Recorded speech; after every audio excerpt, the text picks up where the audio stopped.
بادام کو طویل عرصے تک محفوظ رکھنے کے لیے 1 چمچ شکر اس جار میں ڈال دیں جس میں بادام رکھے ہوں۔ شکر ڈالنے سے بادام بہت دنوں تک محفوظ رہیں گے۔ لیمو نئے کیل مہاسوں کو ابھرنے کی روک تھام کرنے کے ساتھ ساتھ جلد کی شفافیت کے لیے بہترین ہے۔ لیمو کے عرق میں روئی کو ڈبوئیں اور کیل مہاسوں پر دبا کر رکھ لیں اور کچھ دیر بعد اسے ٹھنڈے پانی سے دھو لیں۔ سردیوں میں بیماریوں سے محفوظ رہنے کے لیے فائدہ مند غذائیں کھائیں۔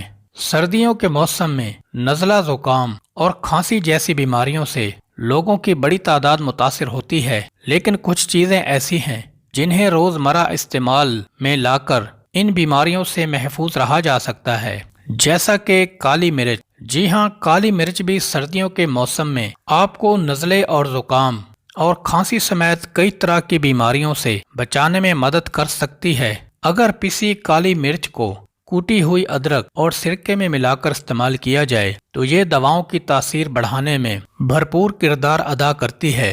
اس کے علاوہ کالی مرچ میں پیپرین نامی ایک مرکب ہوتا ہے جو درد اور بخار کم کرنے کی صلاحیت بھی رکھتا ہے۔ چقندر کا چھلکا چہرے پر لگائیں، کبھی کریم لگانے کی ضرورت نہیں پڑے گی۔